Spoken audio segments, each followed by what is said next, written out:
Today is Monday, April 6th. Welcome to this edition of Nevada County Now. We'll begin as always with a COVID update. As of the time of filming, Nevada County Public Health lists 32 confirmed cases of COVID-19, 22 in eastern Nevada County, and 10 in western Nevada County. Also, last Friday we had our first death in the county from COVID-19. Our condolences to the victim's family and friends. For the most up-to-date information, please visit mynevadacounty.com/coronavirus. With the number of cases growing by the day, and the knowledge that 15 to 20% of these cases can be asymptomatic, the CDC is now recommending the use of cloth face coverings when in public spaces. They recommend that you still self-isolate as much as possible and use social distancing, but also use these cloth coverings when you must go out. Surgical masks and N95 respirators are still in short supply and need to go to healthcare workers and first responders on the front line. While these face coverings may not be quite as effective as the N95 masks and others, they will still protect you much better than nothing at all. We are wearing them here in the studio. This is mine, made out of just an old bandana and some hair ties. Seems to be working pretty well. And here's a short video from the U.S. Surgeon General about how you can make one yourself.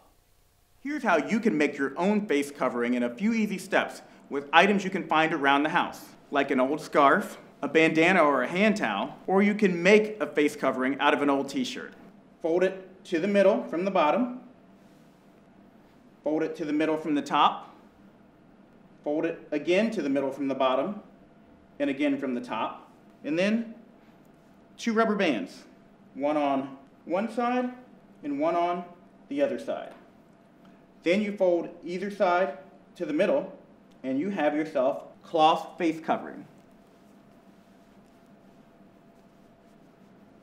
It's that easy. The Nevada City Farmers Market that was scheduled for last Saturday the 4th was canceled over COVID-19 concerns. The organizers are hopeful that they will be able to return in May.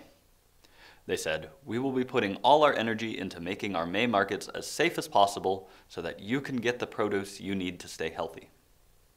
Supporting your local farmers market is important now more than ever, and we plan on coming back in May ready to serve you. In the meantime, please reach out to our incredible vendors and see how you can pick up local. Some of these vendors include Starbright Acres Family Farm, River Hill Farm, AM Ranch, Little Fish Company, Little Roots, and Fresh Start Organic Farm.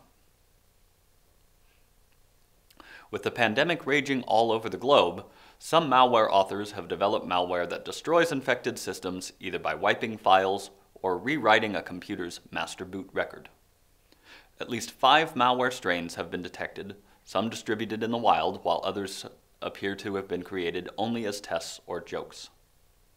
The common theme among these samples is that they use a coronavirus theme, and they're geared towards destruction rather than financial gain.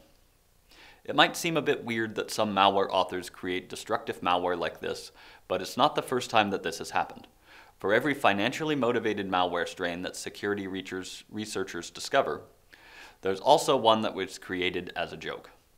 Something similar happened during the WannaCry ransomware outbreak in 2017, when days after the original WannaCry ransomware encrypted computers all over the world, there were countless clones doing the same thing for no apparent reason. To keep yourself protected from this malware, make sure you keep your computer and software updated. Think twice before clicking links or downloading anything. Be careful about opening email attachments or images. Don't trust pop-up windows that ask you to download software. Limit your file sharing, and use an antivirus software. With school canceled for the rest of the year, many parents are having to adjust on the fly. I was able to talk with one such parent, Hannah Chamber, mother of 3, about how this situation is affecting her and how she's dealing with it. Let's take a look.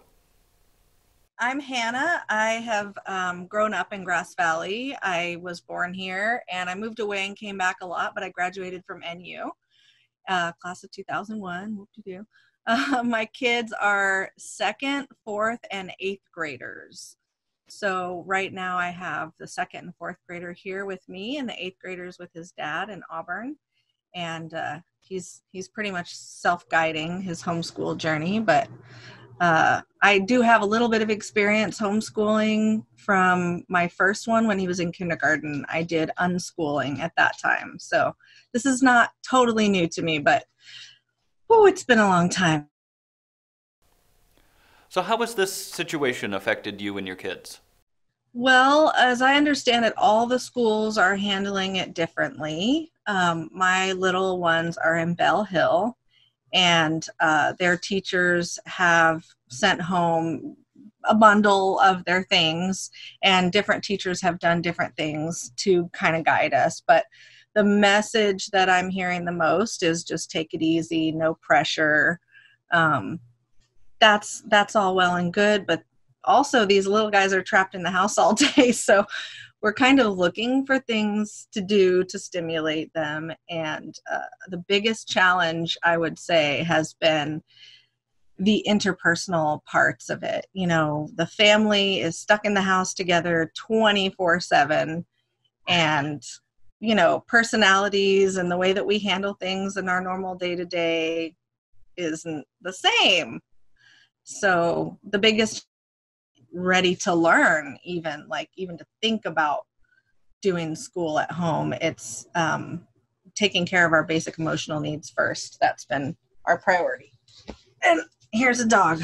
That's what they like best about being at home, is being able to have the dogs on their little conference calls with their teachers.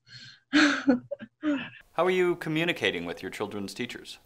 Okay, my second grader, his teacher, has set up, just starting this week, actually starting yesterday, Tuesday, every Tuesday we'll do a Zoom conference. And what was cool about that yesterday was she did 3 different times so that kids could get on whatever their parents' schedules allow. My child wanted to do all 3 of them. Didn't make it to the third one, and the best thing about that, I think, has been the social aspect, honestly. So once a week on the computer, at least being able to see their friends and their teacher I think it's going to do a lot. Academically, meh, the kids, she asked them yesterday in the meeting what they wanted to get out of the time, and they just wanted her to read them a book. So she read the book on the camera, and they all just intently listened and, pretended that they were in circle. It's a little different in the 4th grade world. The 4th grader has not so much instruction coming home, and my particular child also was already having some challenges before school ended for an indefinite period of time. So it's been a little bit of a blessing in disguise for that kid, and we've been taking it a little bit easier, but there hasn't really been much guidance from the teachers in general academically, except for here's a bunch of websites. And I think that they're just trying to keep the expectations low so nobody feels stressed by this, and then offering, things that the kids can do if they want to. But I think the individual needs of the kids and the families is being put first, and I really appreciate that. What about your 8th grader? Yeah, they are so much more tech savvy that they have, emails set up, they have Zoom conferences, they have online classrooms. My 8th grader pretty much can just log in to social studies, for example, and see all the tasks and all the meetings. And I think because at that age they're a lot more adept at this type of technology, they're kind of just, my child is self-driven, so he's going to be able to do this pretty well.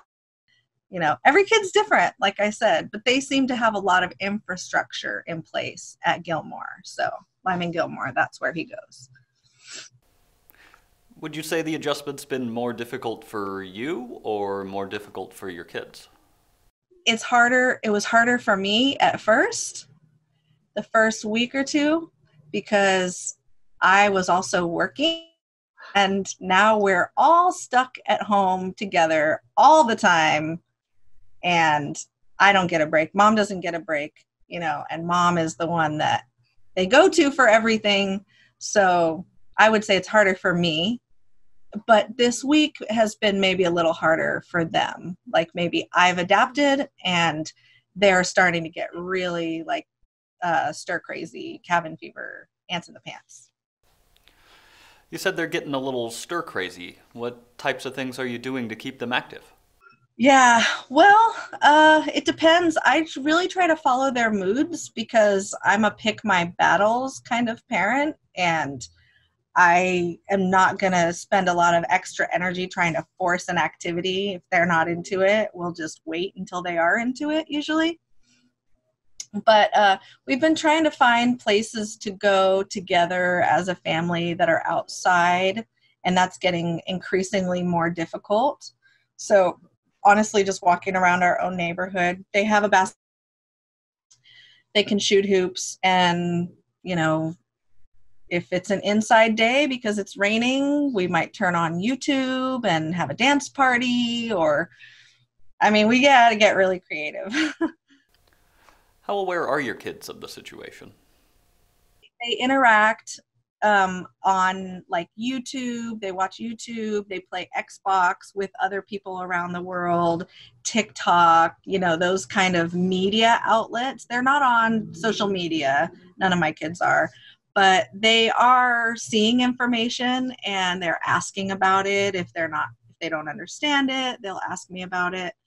But they seem to be less anxious than a lot of the adults I know. They're just kind of like, yeah, COVID, it's dangerous, stay inside, social distancing, we're down. Do you have anything you'd like to add? I just wanted to offer whatever kind of you're not alone message to other parents that are stuck with this task all of a sudden. Thanks for talking with me, Hannah. Now, we asked those of you who follow us on Facebook to send us some photos of the loved ones in your lives. We put some of them together into a short video, which we'll leave you with this evening. The best way to protect our loved ones is to stay home. You can join the Volunteer to Stay at Home movement at mynevadacounty.com. And remember, stay safe, take care of each other, and we'll see you tomorrow.